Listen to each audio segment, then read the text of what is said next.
this evening, Detroit time. The Tigers win for just the third time in the last 8 games as they knock off the Royals 3-2 last night in Kansas City. That 3-game series set to end tonight as the Tigers and Royals face off against each other at Rosenblatt Stadium in Omaha, Nebraska, the site of the College World Series. According to the Nielsen Rating Service, 64 of the 100 most watched television shows in 2018 were NFL games. That's the most for the league since 2015. That news comes as the NFL is getting ready to open up talks with its networks on new broadcast contracts. From the Ticket Update Desk, I'm Tony Ortiz. For more, go to 971theticket.com. Jamie, not only criminal pieces of shit, and Stoney. I had 11 high school kids in the basement last night. 97.1 The Ticket. Jamie and Stoney on 97.1 The Ticket on a rainy Thursday morning. The big storms rolled through this morning around 4:30, something like that. But there still is a shower or two off and on today and a cool day. Unseasonably cool for June 13th. A high of just 63 degrees. Do you think any of the golfers who are teeing off early today, when they're finished, will make the trip? How far is Pebble from Oakland? An hour or less? Hey, what? What are you talking about? Like local golfers or golfers out in California? Golfers are playing in the U.S. Open. Oh. If they were playing early, could they get up to Oakland? Yeah, what's It's a couple hours. Oh, is it that far? Okay. Yeah. Probably not. Okay. But, those tickets are going to be expensive, so I'm not sure those golfers can afford it. What time does Tiger tee off today? Tiger will be done right when the opening tip. Are you serious? Yeah, because he tees off. 5:09 Detroit time. Yep, 2:09 out there in California. Oh, wow. You're gonna have a giant welt in your couch, aren't you? Oh, yeah. It's leave here, lunch, nap, then watch golf. God, good for you. 248-539-9797 is the telephone number. Tony, we had a caller call in earlier who's also a Buffalo Bills fan like you are. Mm-hmm. And we're doing a topic on what advice would you give your 10-year-old self. Mm-hmm. And he said to not be a Buffalo Bills fan. And I said, hard to argue that, but at the same time, my big advice was stick with your teams. Yes. Just through thick and thin, because eventually you'll be rewarded. I agree. And look, losing 4 straight Super Bowls is like getting kicked in 4 straight times, but going there beats not going there. I'm sorry. The ride to the Super Bowl was You've fun. changed your mind over the years. I really have. Well, it's funny you said that because I mentioned a tweet I sent out last night as the end of the third period that the Blues were now entering the if this doesn't happen now, it will never happen phase of their sports fans' careers. And a Lions fan tweeted back at me, Eric, and he said, as a Lions fan, I do prison time to even know that feeling. You know that feeling because well, I don't know, though. Maybe you don't know that feeling because the first Super Bowl was obviously the closest. Correct. And so as that Super Bowl were unfolding, you were thinking, oh, my God, I hope we win this thing. But when they lost, it's not like you said, we're never going to get back because that team was built to be really good. Correct. And then the next 3, unfortunately, were Not as close. one-sided. Here's the funny thing. 91, I was producing Detroit Lions games. Mm-hmm. And they went to the NFC Championship game. The Bills were in the AFC Championship game. And for a brief moment, I had that hope that the Lions and Bills would meet in the Super Bowl. Didn't the Lions punch a playoff berth in Buffalo? Yes, they did. Yes, they did. That's awesome. That would have been awesome. It would have been great. Lions-Bills Super Bowl. Would have been terrific. You would have been satisfied either way. I would have been satisfied either way. Exactly. And sadly, it never happened. That'd be if the Lions play the Eagles in the Super Bowl, which unfortunately can't happen. No, it can't. No. I thought Who would you root for in the end? But the biggest foregone conclusion loss in a big moment for a Detroit team was that NFC Championship game. 91. No. I don't know. That game they played at Washington in 99 when Corey Schlesinger was the starting tailback. I didn't have a lot of That game, that wasn't as big of a game though either. Okay, you're fair enough. But I'll never forget, I was doing a radio show at the time with Greg Henson, and we had Herman Moore on. After the game? No, before the game. Before the game. 'Cause remember, they were 6-2, first place in the NFC, and then they quote-unquote backed into the playoff berth. I think, were they 8-8?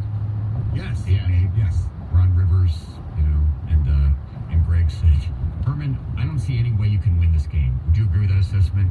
And Herman said, I can see why you'd say that. I was like, Yeah. ooh. Didn't Ron Rice score a touchdown in that game late? Ron Rice? Yeah. Yes. I think he did. Yeah, I think he did.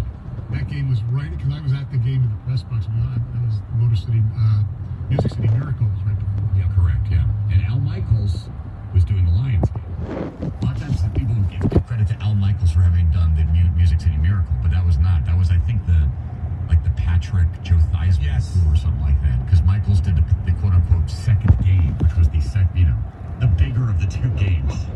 So he and whoever the Monday Night Football crew was at the time, I don't know if that was Boomer or what, they did that game. The weird thing about the 91 NFC Championship game is the Lions scored late in the first half to cut it to a touchdown. So, maybe a turnover or something, you got a ball game, and then it was over. And you had Andre Ware warming up on the sidelines. All right, so Stoney, in honor of the season of the lists, we have another list. Oh, beautiful. Yay! This list is the top coaches in college football. Woo! Also from the Sporting News. So the Sporting News really is, they're kind of like the Hallmark Channel at Christmas time. Yes. They really go all in. On the list? On the list, That's yes. why I chose in our U.S. Open poll, I chose Luke List. Luke List, Like because my long shot. it's the season of the lists. Yeah. And they are ranked the top coaches in college football. Okay? And I don't even have the list here. Is it? How can in the season of the list I not have lists? Number one, I'm going to guess, is Nick Saban. I guess so. Number two can't be Urban Meyer because he's not technically a coach in college It's gotta be football. Dabo, So I right? go Dabo, Osama bin Laden Swinney, right? Maybe you explain it. Yeah, he said it. Odabo bin Laden. What did he? I don't even know what he said. He said, "I'm kind of like what?" Osama bin Dabo was his quote. And what does it even mean? Like he's public enemy number one going back to Alabama. Alabama, yes. Anytime he goes in there to recruit or visit, he feels like Right. I don't know about Walls as far as at Alabama. I don't know about Walls, but I'm kind of like Osama bin Dabo. Okay. I have to navigate my way through the caves and back channels to make my way through Alabama. On the front page, by the way, of the sportingnews.com, they have, let's see, uniform rankings, the NFL's most indispensable defensive players ranked 1 to 25, and the NFL's best active players by jersey number from 1 to 99. I hate that. Oh, So, do you have to click through every one, or is it actually a list? No, thankfully it's actually a list. And That's impressive. weird, they have Stafford ahead of Breeze at number 9, Paul. No, they don't. I'm just kidding. All right, so I'm trying to find this stupid list now. But anyway, the headline of the list is that Jim Harbaugh comes in at number 10, and Mark D'Antonio comes in at number 13. what a joke. I'm a Michigan fan. Come on. How can you possibly say right now that Jim Harbaugh is a better coach than Mark D'Antonio? Completely across the board. He's 2-2 against them. That's okay. That's even, so that's a wash. Okay, that's a And then wash. now look at accomplishments. Mark D'Antonio's are better. Even in the time, the records probably are similar. When's the last time D'Antonio went to the New Year's Six? When's the last time Jim Harbaugh went to the playoffs? When's the last time Jim Harbaugh won a Rose Bowl? When's the last time Jim Harbaugh went to Indianapolis? When's the last time? I mean, it's just countless. Never. D'Antonio's track record is I know, better. I know.